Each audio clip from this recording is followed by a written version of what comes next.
Hi, everybody. Welcome. I'm Barry Kostrinsky. This is Artist Talk. We do this every Tuesday via Zoom. Today, January 31st. We had a great talk last week. It was Mary Zoran, and it was a brilliant talk. It's on YouTube. You can go, if you go through my website, you can see our previous talks. And before that, we had just a dynamite talk as well on Carl Jung. That was very fascinating. So if anybody likes, whenever you can, give a look in if you want to, and as well reach out. We've had Mary Zoran came from a recommendation. I don't remember which artist here recommended her, but Mary has done the next step and recommended an artist. So I sort of like that trail, the way we all get introduced to somebody new. So feel free to reach out to me. Your recommendation is good enough for me. Tonight is an open dialogue. I'm gonna just sort of let it roll in a minute, and anybody's free to bring up any conversation. And I know it's somewhat scary doing this because you imagine like everyone will go. And you know that still moment. It's like when I tell a bad joke sometimes, I almost like it because we all go still. And there is some beauty in that. On the other hand, I don't want to do that to the whole group. But I know when we do these things, the conversation does flow. So everybody is, welcome to share any thought or idea. Mo Kelly is here as our model. And, it's my way of trying to integrate a couple of processes at once. And for myself, I find that works. It does. One feeds the other. I feel I've been intuitive and I've asked good questions. And I think the fact that I'm drawing and in my drawing zone, it feeds my thinking zone. And of course, everybody's drawing is different. So that may not work for you, but you're welcome. Mo is on 3 screens. Mo does this out of her generosity. She's been a friend for a long time. If you'd like to contribute, just reach out to me and I'll share her information so you can. Coming up next week, we have, let's see, there we go. Next week, we have Yvonne Short, again, an artist that was recommended by an artist that's sort of been part of our group, a regular. That's on the 7th. The 14th, details are going to come. And then the 21st is Judith Margolis. So I was excited, and thank you all for coming. I'm going to open it up. And hi, Babs. Nice to see you. Hi. Again, an open share, and Larry, I'll hand it over to you. Discuss anything, maybe your recent painting you did mention, and then we'll just sort of float around. Everybody's welcome to share as they like. Keep in mind, if you do want, we tend to draw Mo on these tiny screens, especially when we have a presenter. Here you do have an opportunity to hit the 3 buttons and pin her, and I'm pretty sure she'll become larger. Although it is a nice challenge to try and draw a tiny figure. Larry, how are you, and how are things going? Things are going nicely. I shared with everybody that I'm working on taking paintings, going on a trip. So unexpectedly, I'll just share some things with you. Myself as a title is a contemporary realism artist. I do a variety of different techniques. My techniques range from oil to pastel to watercolor and mixing the medium all together. So I'm going to show you a piece that I just recently finished. And by the way, all of the pieces that show portraits are from life. So to give you a quick idea, this piece is what I call a improvisational approach to doing portraits. The way I do a portrait when I'm going to show you this is that I do a complete color exploratory with watercolor on Archer's paper. And then from life, I determine where and how the face and or the figure, if I'm doing a figure, fits into that watercolor. So I'll just hold this up to you. These are roughly 11 by 17, thereabouts. So please, if anyone cannot see it, let me know. So I'm going to come in close, and you will see that on the left side, I use a fair amount of heavy watercolor to determine that that's one side I want to work on. And then what I do is I allow that watercolor to migrate across the paper. And it then takes all different shapes. I then determine where I want to place the model in that paper. This is a combination of watercolor and pastel and a bit of gouache. So I'll move on. If anybody has anything they want to question me, please just yell it out. You do the pastel second? Say what? You do the pastel second? Yes, the watercolor is always the first thing that I put down on the archers. So you wait a day or two for it to dry and then you do the pastel? That is correct. Okay. But I do come back in when I lay the pastel down with the watercolor if I choose to heighten one particular color that I want. Lots of areas I leave open to let the watercolor develop its own palette on the paste. Oh, pretty. So this is one piece. I'm going to jump into something completely 180 degrees different. So I told you I'm going away, and I'll be traveling to a variety of different countries and cities, and I'm going to Budapest. So this is a painting I'm taking to Budapest. I don't know if it comes off clearly, if you could see it. Mhm. It's called The Lion of Budapest. Mm.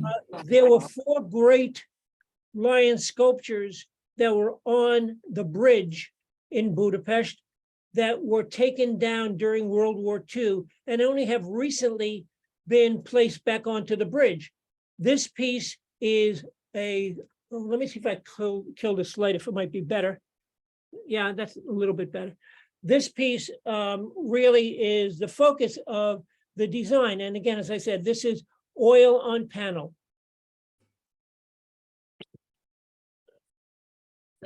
Nice, Larry. That's a nice piece.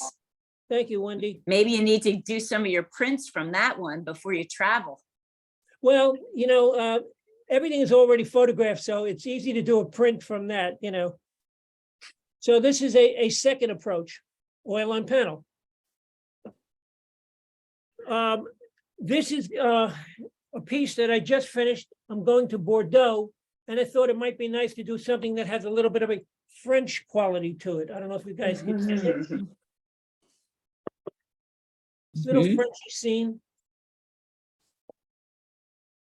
Larry, how do you define realism? I know you, It's all realism is in the eye of the beholder. I looked at the first one that I showed you, and to me, that is contemporary realism, where you take the art and you interpret it to do what you choose with it. Modernism is, again, a form of contemporary realism. So that's how I would define it. It's not abstract. That to me is not realism.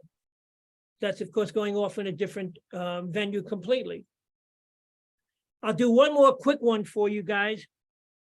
and gals. The guys is the generic term for I know, everybody. but when I teach painting and there's a couple, I'll occasionally say, you guys, and then I say to them, what if I said you gals? And it's a funny one how we can say guys to a gal, but you try saying gals to a guy. I got to tell you, I've moved beyond that thing. It's just, it's not in my growing up vernacular. The guys is a generic term, and if it offends somebody, I apologize. If it doesn't, great. So anyhow, this is similar to the first one that I showed you. This is a one-day study. I'm coming back to the model again this week to do it further. So I don't know if you guys can see this any clearer. Can So in this case, I just allowed the color on the bottom to vibrate and then flow upwards. And the way I do that, obviously, is I start with the paper upside down and allow the color to run. It's not until I sit there in front of the model that I have any idea on how I want to approach what I want to do. And Do you ever go back in with the watercolor I do one- after? It's not just Okay. initial, okay. right, I do. How was your session? Okay. I'm sorry, I didn't hear the second one. No, that was just some Someone else's background. talk. Oh, Sorry. okay. And what I do is, Yeah. sometimes I absolutely love doing this. I wipe away the pastel and the gouache, allowing for large swaths of emptiness, so that the whole piece becomes really kind of like a piece that metamorphosizes itself when you're working on it. It's constantly in change. So I thought I'd share these quick couple of things with you guys. Larry, I know that this isn't a question about, what you're presenting now, but when we once had a talk, I asked you to describe consciousness, and you really just described it in a very clear way. So if you don't mind, I know this is off topic. Do you mind again describing what you consider consciousness? Ah, that's very interesting. Consciousness is, I guess I would have to say, is being open to the things that are around you, allowing that to really feel what you're seeing and being aware of what you're doing. You're conscious of what you're doing. But I don't like to use it in the term that it's a focus thing. I'm conscious about doing this. I'd like it to be more open in the sense that I'm conscious about things around me. I'm aware of the things that are around me, because that's what makes, I believe, for myself, a more open aspect when it comes to creating art. So I hope that answers your question, Barry. And I think you were talking about that in reference to art.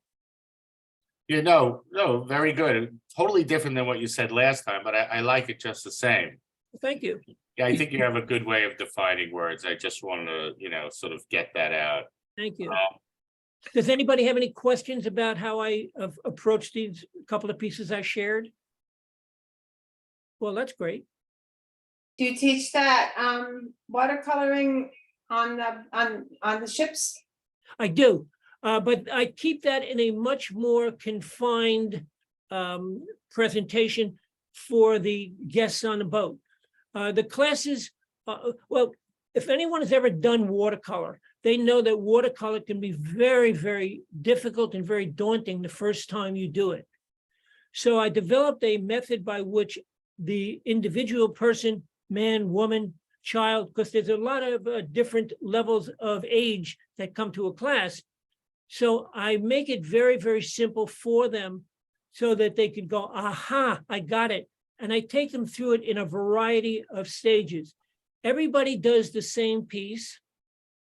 And I run it for the period of time. And then if someone wants to stay longer when the class is over, I will stay with that person. I will let them take the materials off and out of the class to work with on themselves. And if they want, I'll sit down with them another time at their leisure to work with them again. I'm very regulated as far as how much time I can give to a guest on the boat, because they have lots of different opportunities to do different things.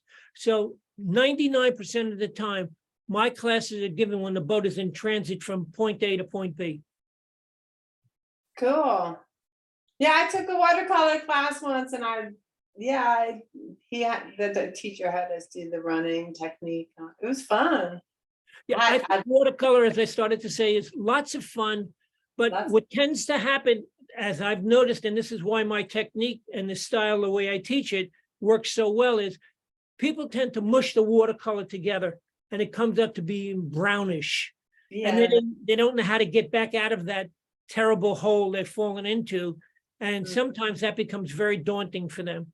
So the process by which I do it is a very very simplified process, so that the person doesn't feel like if they've made a mistake, they can't correct it. Well, I would like to point out, Larry sort of created his own career. And, I think that's very honorable that you sort of went out and you made a career for yourself doing the river boats, and, quite a nice way to see the world. to have a vacation and to teach art. I once had Brainerd Carey speak when I was doing this with Artist Talk on Art. And he pointed out, you gotta sort of take the bull by the horns, although that would definitely hurt your hands, but maybe you wear gloves when you do that. And you wanna make the career. It's not the normal path, but it's certainly an enriching one. You've got to feel great having done that. It's very respectable. Thank you very much. And one of the things, and well, thank you. One of the things that it's also, I've always been very, very enthralled by photography. And there's a lot of time on my hands to take photography and take images that I must, I'll do this, that I don't think anybody ever sees. So I'll share this with everyone if you wish to look at some of those images. My Instagram is Aaron's Creative. And I have, over the past, I guess, 3 postings that put up a series of 10 images each from around the world that are, I have gotten lots of wonderful, wonderful comments on it that look at things slightly differently. So if anybody is interested in photography and would like to do that, please feel free to do it. And by the way, I offer those images to you as all of our friends from one artist to another. If it's something you like, please just take it, paint it, do what you want with it, and share it with the group and enjoy it. Thanks, Larry. Very nice. I will say Mo is doing a long post tonight. Correct, Mo? So she usually she sort of moves around, which is fun and challenging because you never know when the post is over. You don't have any clock on it. So I find that interesting, but this is a different one. And of course, as you see, she's got 3 screens up. So it makes it interesting. An angle of repose. How's that sound? There we Very go. nice. I'm just tired. But I'm enjoying it for a change. I like that. It's a beautiful pose. And the And line. yeah. And David used his radio voice there when he came in. It's like, whoa, we got the radio voice going. Mhm. I'm protecting my instruments. All right. Okay. All right then. I don't know if you know, but David is an actor. Oh. Yes. Oh, that explains the voice. Okay. I just want to say goodbye to everybody. I got to bug off. Thank you. Larry. Thank you for sharing, Larry. Thanks for Thanks, guys. sharing. Yeah. Take care. Be well. David, how does being an actor and being a visual artist, how does one feed the other? Are they 2 totally separate fields for you? Or is there something that is like feeds them both? Yeah, it's kind of the same thing for me. Everything that happens before you walk in front of a camera on a stage is the most important part. Everything I do before I put shit on a canvas or as I'm doing it is the most important part. I've kind of, when I first started painting, I avoided, I didn't know much about art at all. I just had this thing and I did it, How do they relate? They're very similar. It's very much the process for me. I can't think about the end result or it spoils it. I don't, once I was cast in a play, it was a Broadway play, Bomb and Gilead, and it moved. First city was Houston, and they replaced a lot of those actors. The original actors kind of moved up to small, to bigger roles, and then they cast smaller roles. And I was one of those smaller roles, still a big role, and they said, come and see the show before we do it in Houston. And I was like, I do not want to do that because it will influence me. I won't be able to get out of my head. And the same thing really for me in art, when I didn't know what I was doing, I just started. I found, this is how I started. Someone threw out their entire studio, paint, ink, brushes, easel, canvases, whole fucking thing. And I had just painted my house inside, and I didn't want to hang up prints. I wanted to, match the colors. So anyway, but I found this stuff, and that's really how I started. I said, well, maybe I ought to go look at some art books at Barnes and Noble. And as soon as I opened a book, I was like, no fucking way, because as soon as I do something that reminds me of somebody in the art book, I won't. So they're both very similar that way. You can't How say, long ago was that, David, when you oh, decided to fuck, I'm dive so- into this? Yeah. Yeah, it was in Nyack. That's not a time. Yes, it is. Nyack is 1969. We all know that. Wait a minute, I live there. Oh, yeah, I used to. I had a gallery there for about 6 years. Really? Down on Bird Street. Anyway, what was the question? How long? When did ago- you have that gallery? I basically have I don't know the day I was married. I don't know that date. But are we talking like 20 years ago that you started to paint? We were talking- Okay. Yeah, I guess so, about 20 years Okay, ago. okay. Yeah, That's Barry, all. he would come into the gallery. Whatever year that was, gallery. Barry. Yeah, I would say 20, 25 years ago, and it didn't look like a rookie gallery, and David didn't look like a rookie painter either, I would say that. Yeah, so the process is really similar for me. Not being codified, not goal oriented. Oftentimes, I will use just what is within reach. If it'll help this painting get along somewhere. You get control of it, you see what's happening, and then you lose control of it for a while, just like acting, and then, you try to get control of it again. And you guys probably heard me say this before, and know when to stop.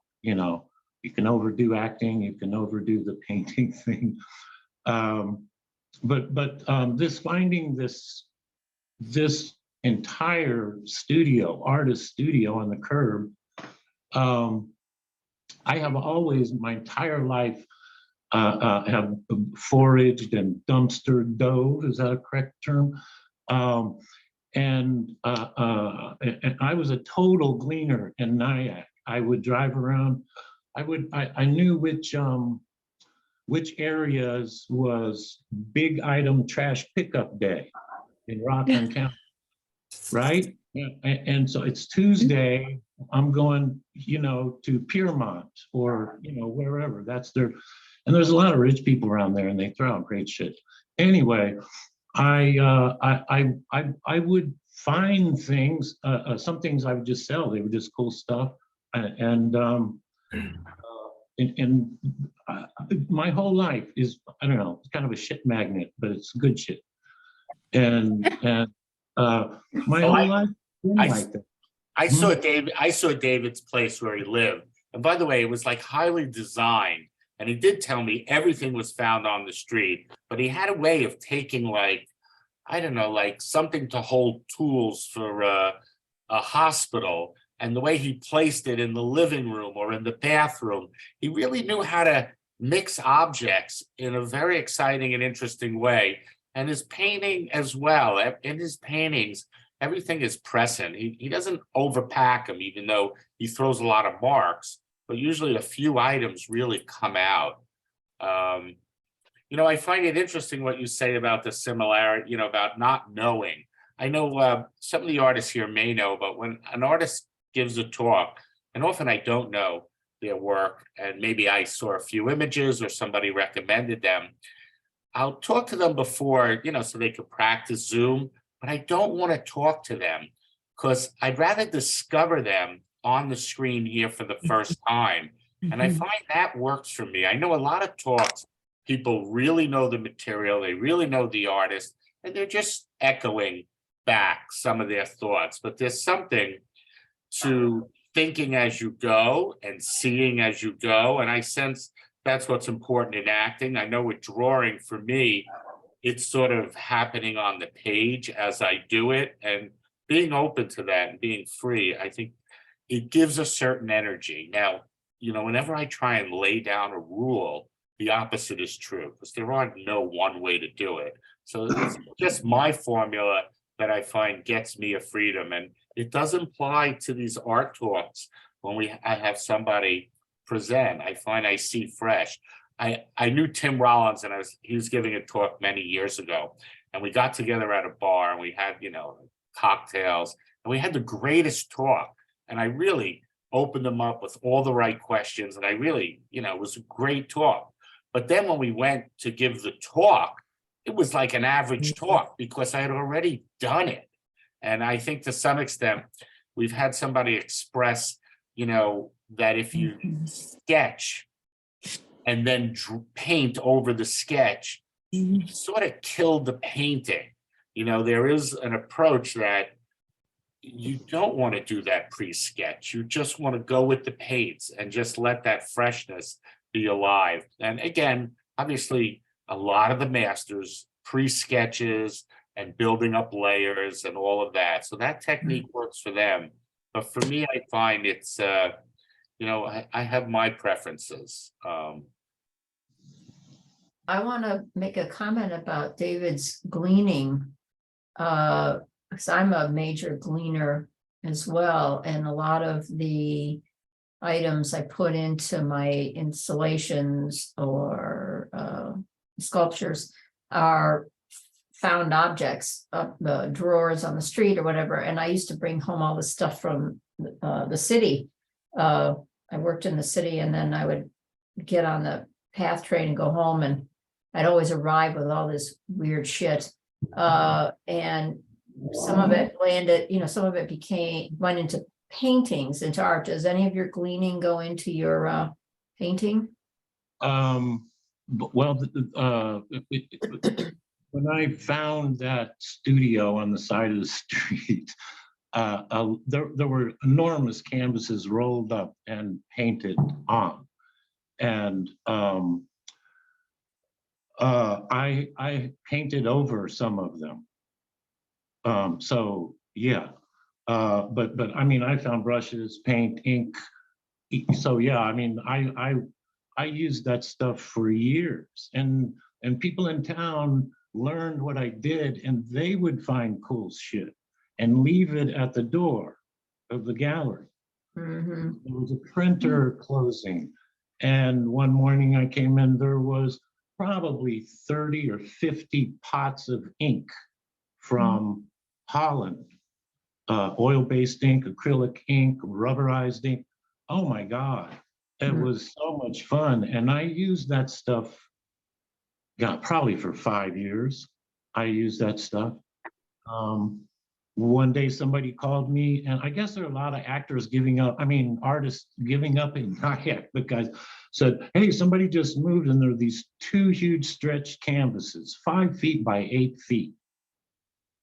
And so I went and got them, and I used those. It was great. I don't know. It's just a very rich place. And Barry mentioned before about my apartment and mixing, and that actually was my thought of the galleries, not this ice cold white cube thing, but have some. I did a lot of mid-century modern, or even just like old cool. I would go to a lot of flea markets and auctions, and I would buy little things that I wouldn't use, but I could see this in a drawing class. That it had to be that cool.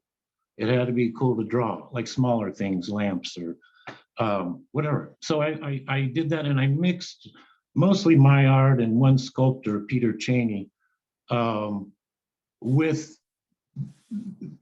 these furnishings, and to kind of warm it up, they could see, hey, how that might look, and it's so less intimidating, I think.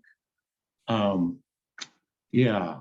I was thinking, it's interesting. I didn't think about the fact of supplies, and supplies is one part of it, but it sounds like you were also incorporating some of the objects into your pieces, or you would make paintings of them, or, Sure. huh? Yeah. It was all it was all influenced, they all influenced each other, Right, right. A real conversation going on in the gallery, everything kind of relates, but that was my thought. Yeah, I had it for several years. I found that stuff, I made paintings. People with shops in town came over for dinner, and wow, whose paintings are these? Mine.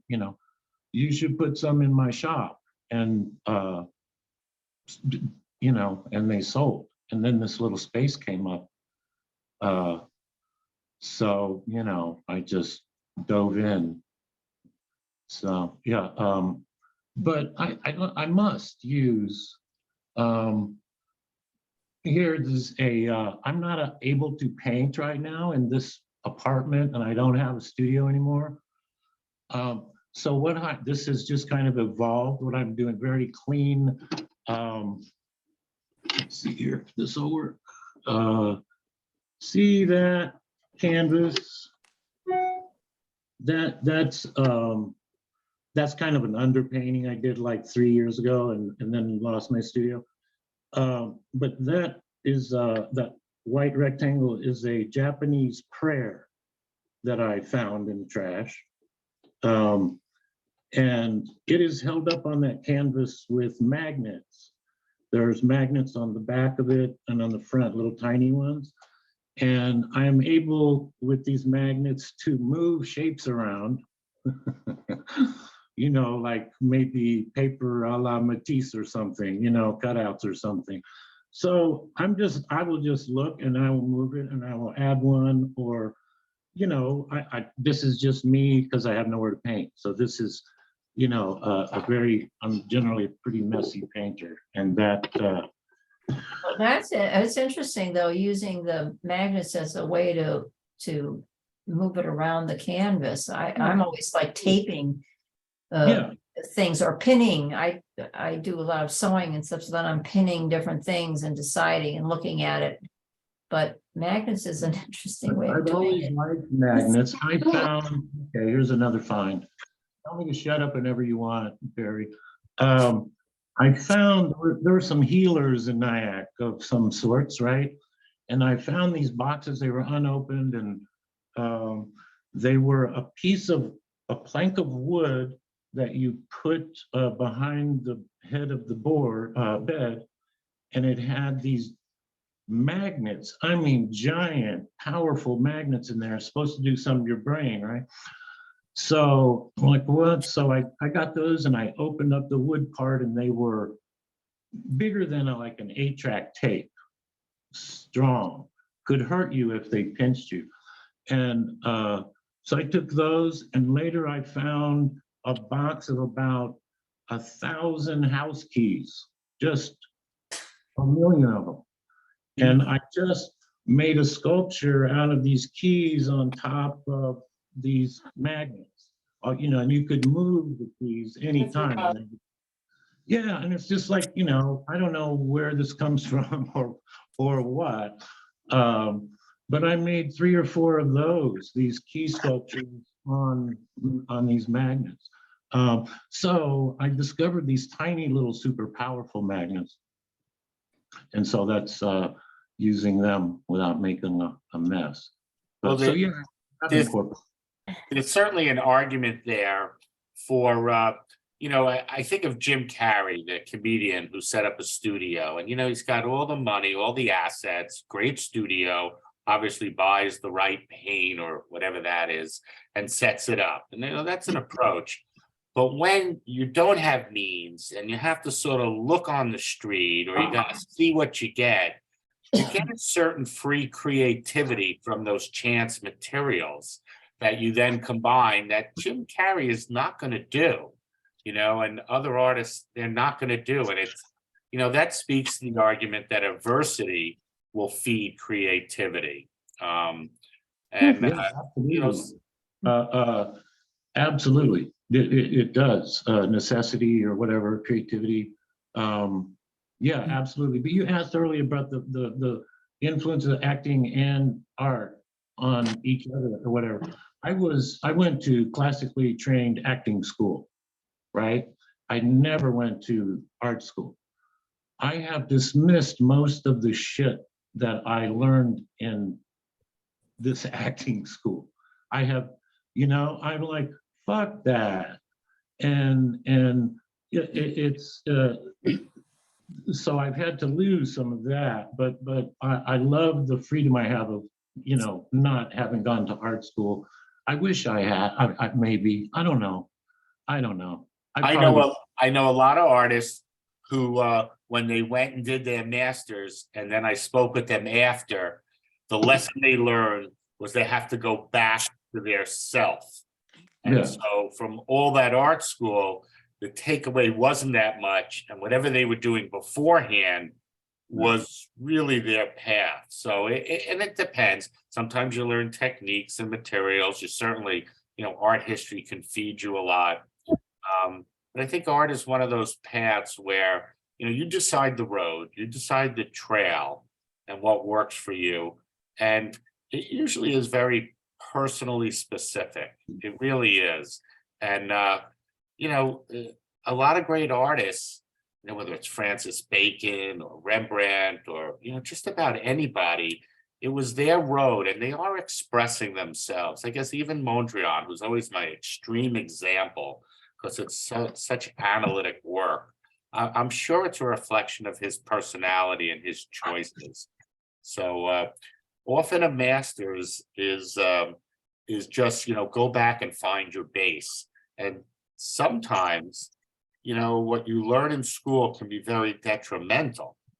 You can get a lot of no's, you can get a lot of no, or you have to do this, you're impressionable, you can have you can have a bad teacher, or you can have a great teacher who totally opens you up and totally gets you to see things in a, if the word better makes sense, in a better or a truer or in a new way that you like. So I think it's very teacher specific. Yeah, yeah.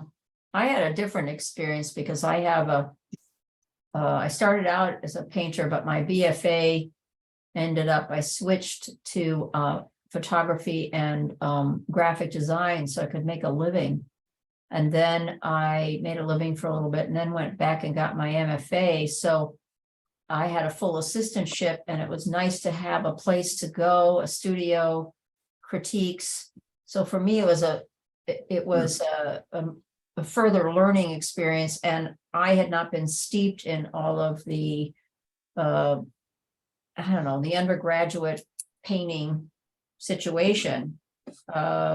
So I think also when you go back and you're a little bit older, that's helpful as well, because you're not, you don't take, you take the things you need, and you don't take to heart some of the, when somebody criticizes or does, you learn how to really speak in your critiques and also to defend yourself. So it's a mixed bag, you know, and it is, I mean, the other thing, David, is I think that when you just hang out with a lot of painters and you do studio visit exchange, that's a lot of what MFA is about anyway.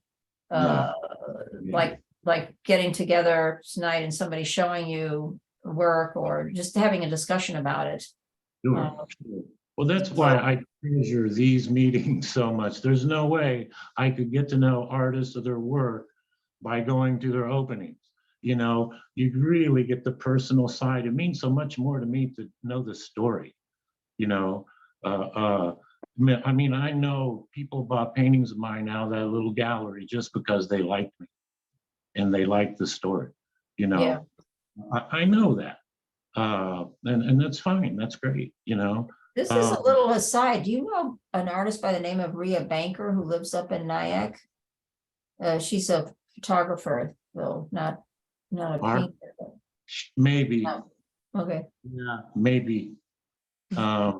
There are a lot of cool people in that town, though. I'm in Mhm. Dayton, Ohio now. So, Oh, is yeah, that what you are? yeah. So, Wow. I don't get, there's no one here I can talk like this with in Dayton, Ohio. You Uh, must be, you are definitely, I'm sorry, you're in the desert. I know. You're not the first person to say that, like, hey, where do you live? Dayton. Aw. And it's true, it's slow death out here in America, man, out here in the middle. Anyway, Yeah. yeah, so, I don't know her. Yeah. I don't. Okay. I just to jump in for a second. Did you're not in contact with any other artists out there in Dayton? No. There is. Okay, I would think that the only people that can talk to that artists enjoy talking to are mostly other artists. So Yeah, that's right. There is some kind of old warehouse area where there are several studios. I just, people tell me you should open a gallery here, and I said, there's people here won't appreciate my shit. They just, and how about organizing group shows? I don't. Me organizing a group show? Yeah, you. Yeah. I don't know. I really don't know any artists. I really don't know. Oh, you know artists, they'll come out of the floorboard. Put an ad in the paper. Yeah. But I got a real good one. Do you? Put an ad in the paper and advertise for Well, a group yeah, show. Three slides, $20. Then you'll make some money off of it. Yeah. You know, I'm really bad at organizing and math. So I went to the Cleveland Institute of Art for my undergrad, and that is a cultural city. People don't realize in a way how much there is there, but of course it's a very old cultural city. With, of course, the Cleveland Orchestra is renowned, the Cleveland Museum is renowned, but you also have you're not that far from Columbus, Ohio, and Columbus, Ohio has that, isn't the is it the Walker? What's the incredible contemporary space that's there in Columbus, Ohio? Oh my God, they get like incredible shows. With the Wexler. The Wexler, that's it. The Yeah. Walker's up north, further up north in Minnesota. Minnesota. Yeah, the Wexler Center for the Arts in Columbus. I mean, I don't know how far a drive is it? What is it, an hour and a half, 2 or something to Columbus? And yeah. Cincinnati has an incredible art scene. I mean, Yeah. unfortunately, you're, like I said, you're in the desert, but you got to go figure out what's closest to you that has the scene that's going to feed your soul, because you'll go crazy with I without don't know. it. Get to a place where I can get a space again, to work. I think before I do. I mean, it's nice. I like Dayton has a pretty good museum, Arts Institute of Art. Yeah. Walking distance from me. Mhm. Yeah. I don't know, man. I'm not like that. I don't know. Shit finds me, like I said. But I guess you got to be out there too for Whatever floats your boat, man. Yeah. Monroe, let me ask you, Monroe, you're in Nyack. How do you connect with the Nyack crowd, the Nyack artists? Or is it through the Rockland Center of the Arts? Is it through the museum there, the Hopper Museum? Well, I was just walking down the street and all of a sudden I came across a very interesting looking contemporary gallery. run by a man named Ray Lagstein, who used to be a dentist, but who has had a secret love for art all of his life. And so I walked in and I thought, boy, it'd be really nice to show here.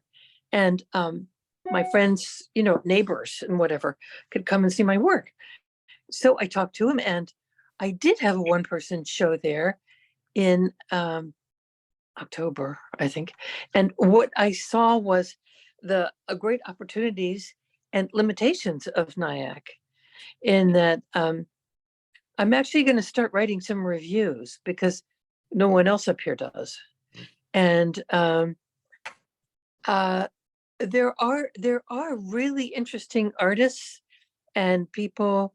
Like, there's a woman connected with the Hopper House who is also a wonderful curator, and Carol Perry, and she was really enthusiastic about my show. And so that was, you I know, know. a Yeah. wonderful add-on. Yeah. You know, I Carol? had a show. Yeah, I had a show at Hopper House. I don't know why. They, I Well, have no this idea. wasn't exactly, and then the Hopper House does have shows. Yeah. Often it sort of goes in and out. Sometimes it's focused on Hopper, and other times it's not. Yeah. Yeah, mine had nothing to do with Hopper. Yeah. Yeah, Barry, Chris Burns and I did a show there. She was in the second room and I was in the front room. Anyway, I don't even know how that happened. I didn't like pursue it or anything like that, but it was great. It was great. Well, there are a lot of opportunities up here, and it's nothing like New York, of course. It's very laid back, casual, fun, interesting. And I find this personally, for me, a great place to work. Oh yeah. Well, it's good. That I think pink. there's two ways to look at it. Do you want to be a little fish in a big pond? So New York City is a big pond of artists, and you're gonna most likely be a little fish. Or do you want to be a big fish in a little pond? The old adage in business was you want to be a little fish in a big pond. But when I ran my business, I found it was very good to be a big fish in a little pond. And I think with art, there's something exciting. You know, when I did my gallery in the South Bronx, of course it was in the South Bronx, and there was one other gallery, if that. The Bronx Museum directors had to know me. You know, if I had a gallery across from MoMA, they'd purposely not know me. You know, it would be an intention. And so, you know, when you're in the middle of nowhere, and one way to start, David, you know, not that we're pushing you to start. No, Yeah, but, you know, you start, you know, right out of your apartment. You do it just like you decorated your place. You do it with nothing, no budget, no nothing. You have a couple artists come over. You just put something out. You see what shit sticks, so to speak. And you'd be surprised. That sort of organic growth can sort of attract the flies. Not to call us flies, but in a good way. In a good way.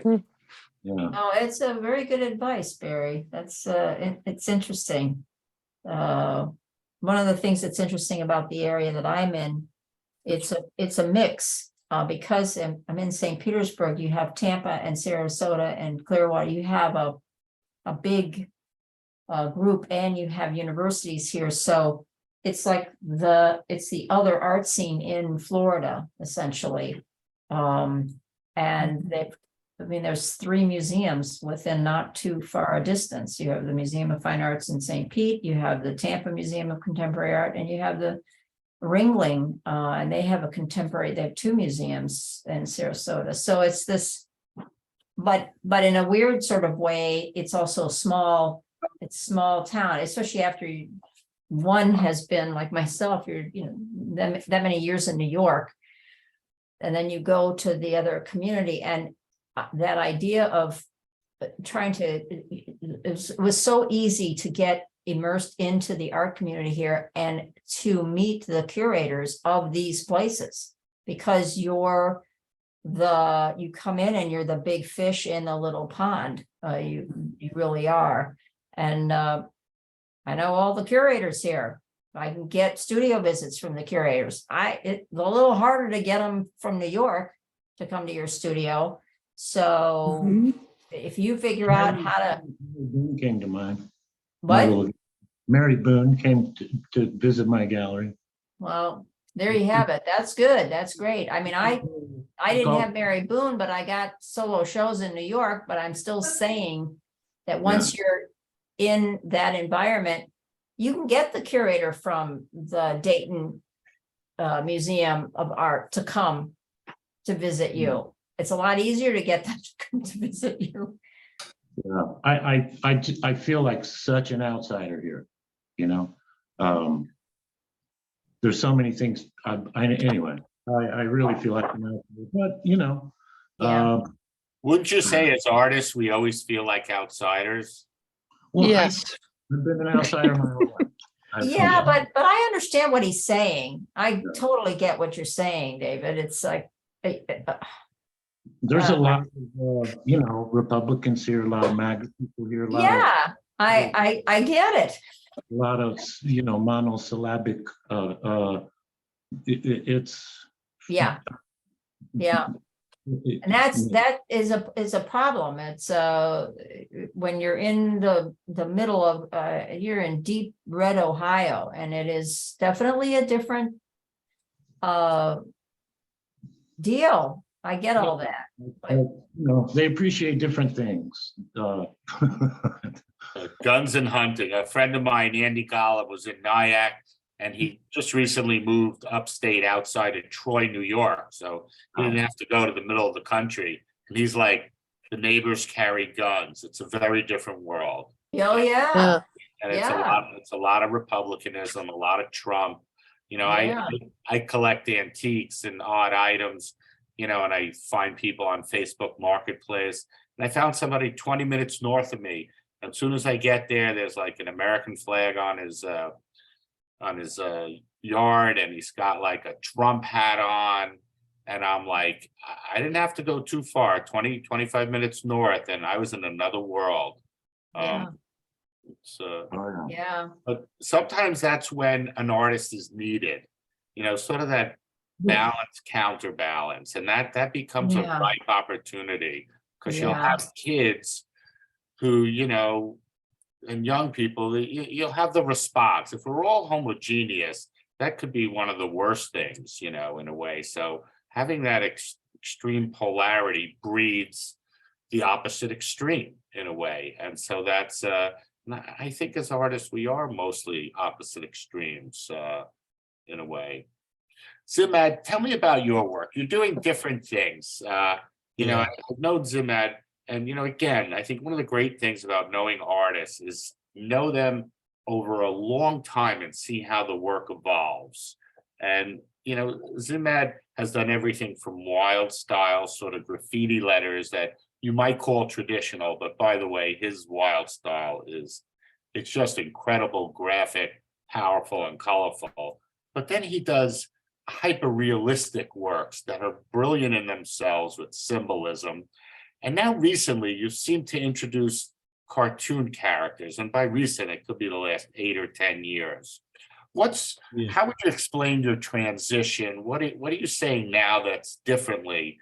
I know this is taking us on a different direction, but I'm always fascinated when I see somebody doing something different, and curious, you know, what's the evolution? What can we learn from the maturity of your process? I've had a lot of like levels in my career, and I've always like when I'm ready to move on from a series or like even like when I was doing graffiti, I incorporated a little bit of that into my work, but now, you know, the work is developed into something different.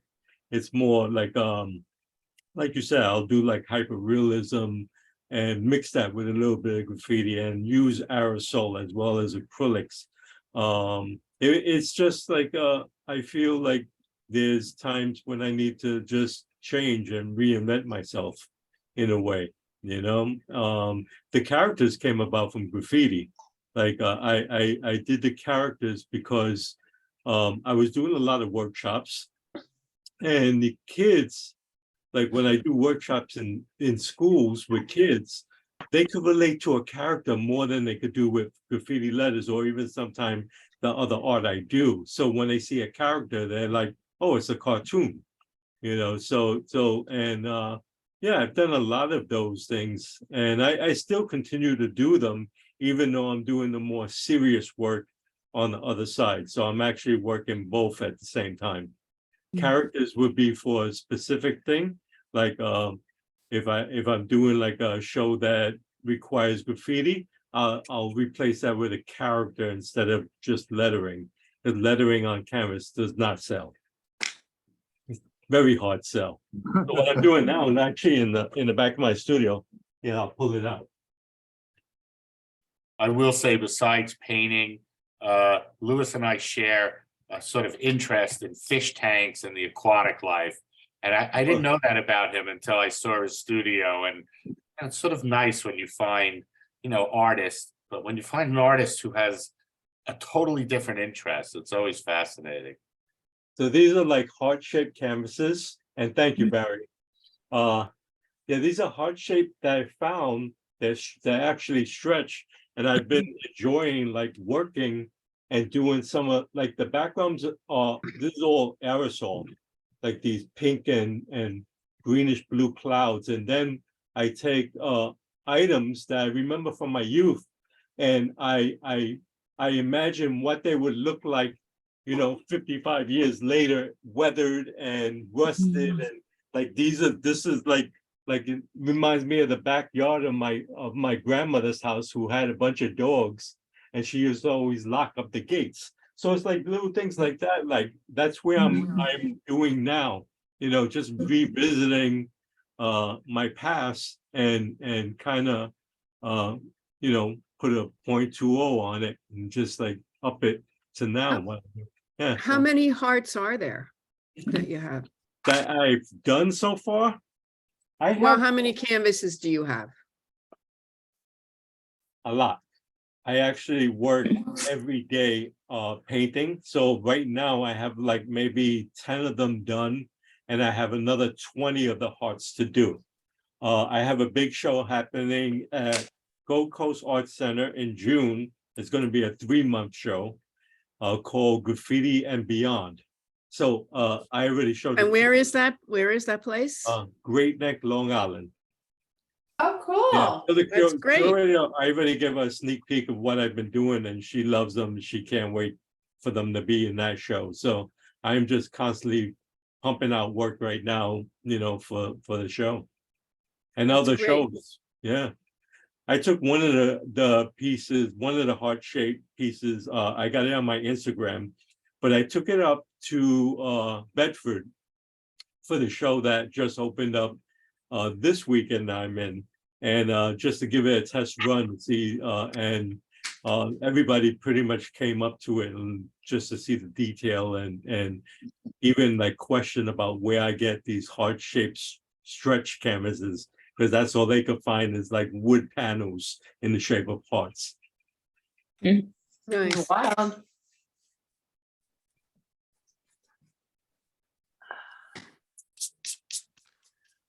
Well, one thing I've been thinking of,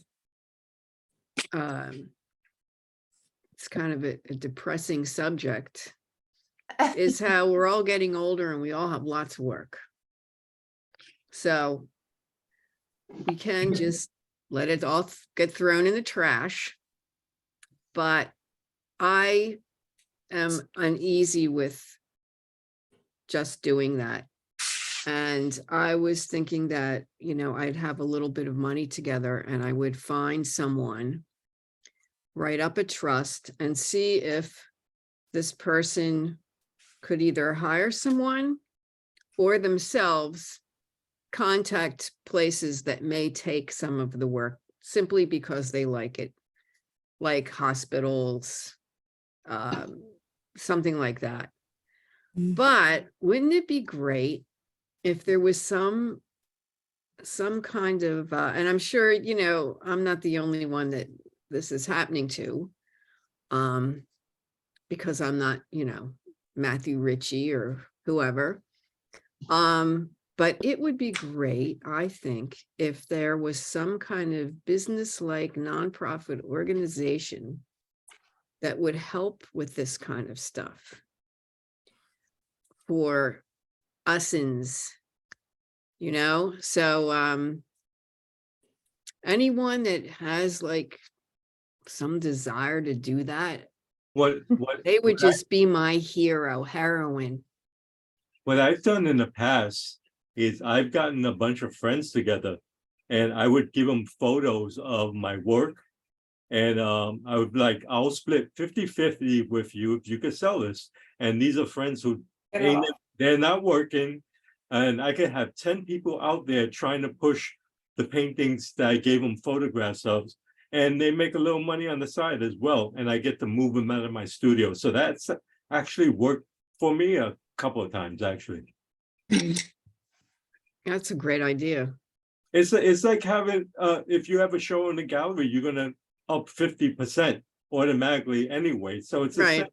the same concept, but you got like 10 people, human galleries out there, like pushing your work. And the ones who really push it are the ones that get paid when you sell it. Even that in itself would be kind of a little business model. Yeah, oh yeah. Yeah. I mean, you got online as well. I've tried a couple of sites and there's one gallery that has my work on their page. And every now and then he'll hit me up and like, oh, you got a sale. And I'm always surprised about like, you know, online sales because people want to see things in person. But yeah, I mean, sometimes it works. You know, I put it into the chat, Lily. Lauren Ellis runs Art for Healing, sort of out of Hell's Kitchen in New York City on the sort of Midtown West. And she does that where she takes an artist's work and then she tries to place it in hospitals, just as you asked. And it becomes challenging for her because she ends up with a lot of work and then her space, which is tiny, gets cluttered with work and she tries to disperse it anyway. It is an issue. You know, I'm 62. I have 3 children. I have a studio space now. And I'm thinking, you know, and it gets cluttered and I enjoy it. And it's a creative space. But I think like, are my kids going to have to look through this one day? And I really don't want, I really don't want them to have that burden. And so I'm trying to pivot around and not only clean up my studio, you know, obviously I have some junk in there, but to sort of, you know, put it together. And it is a daunting task, but with any large task, you sort of go at it little by little. You know, with me, often a large task is like, that's it, I'll just never look at it. I think we shovel it away and we hide from it. But I think I will approach it little by little as like a 10-year, you know, plan of what I do. I think it's a good process for the studio itself. And then solutions like ZMAD mentioned, or, you know, like you say, there is a business in it. You have lots of friends. Sometimes art is sold by you doing that unselfish act of giving art away. And somehow that creates a domino effect that doesn't destroy Vietnam and Southeast Asia, but actually makes art sell and gets your art out to a community and sort of starts a process. Sort of like in drawing, you do a few lines and you don't know how you got there, but you got somewhere. So whether it's giving things to friends, exchanging with friends, or just, you know, starting the ball rolling, you know, hospitals are a venue. You know, they often have prints. It's a way for them to get original art. You don't know if then you're at an event and because they invite you since you donated work there. So there are possibilities. But the fact of the matter is, the Metropolitan Museum's collection, they say 80%, but I know it's much more. Probably 90% of the work is in storage. There's only so much wall space at museums, and there's a bit of an issue about. I think the Philip Guston estate has donated, I don't know if it's 80 or 100 paintings to the Met, and you know, they're going to get shown in the beginning, but they're going to end up in storage. And, you know, I would think a better way is you reach, you know, I once went up to a museum in Maine in the middle of nowhere. What would they do with a Philip Guston? It would be on exhibit all the time. it would be on their website, you know, it'd be a big deal. Now, we're not Philip Guston, but you never know what little museum might be interested in your work. You know, I know some of your work is political. It has to do with Kennedy, it has to do with targets. You know, you have a variety of work. Again, big fish, little pond. Find those little ponds that are interested.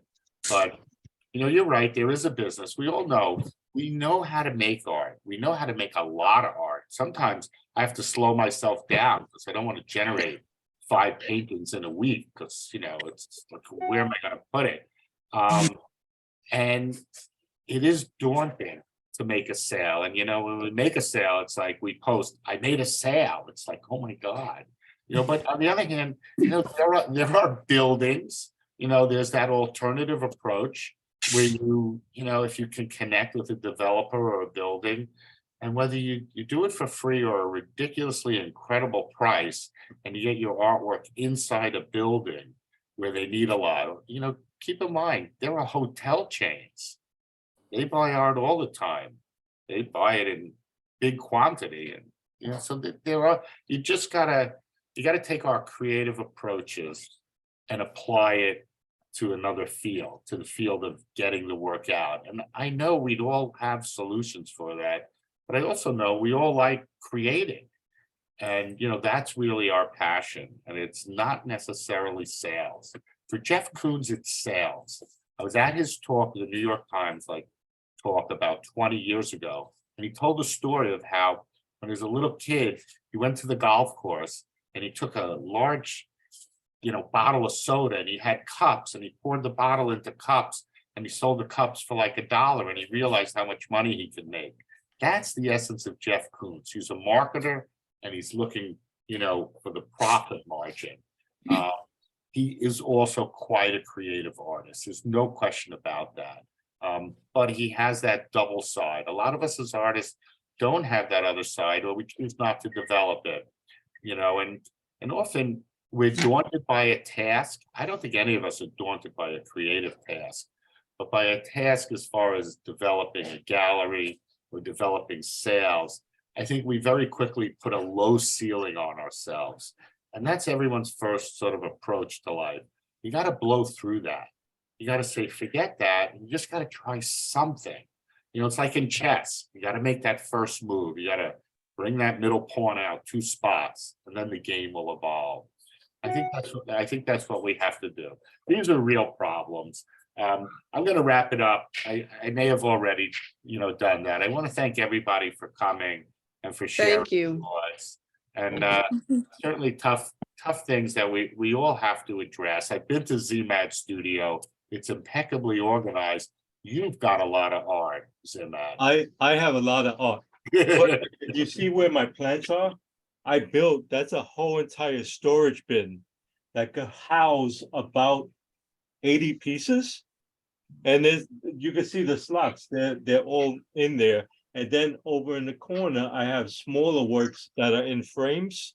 They're like, oh, you can't see it in this corner, but like they're binned. So I could stack the bins after I have work from previous shows. So when people come to studio visit, I usually give them a piece of artwork if they haven't already bought a piece. You know, take this with you, you know, so I can have room for the new stuff. But like I've been blessed and have like a lot of shows lined up, and so I can move this stuff then, you know. And then everything that's on the walls are the paintings that I've bartered with other artists. So I never have my work up on a wall, you know, so those things don't move. They're I think Louis, that's important. Your sort of generosity, the fact that you're willing to give something away, somehow that starts a cycle. You know, you're not doing it to get something, you're doing it from a pure heart. And I think that's very important. So maybe that's a starting point, Lily. Hard to say. I want to thank you all. We've got a talk coming next week. I think you'll all enjoy it. You know, thanks for sharing. And Mo, thank you as always for your closes. Thank you, guys. Okay, bye. Next week. Bye-bye. Thank you. Thanks, everybody.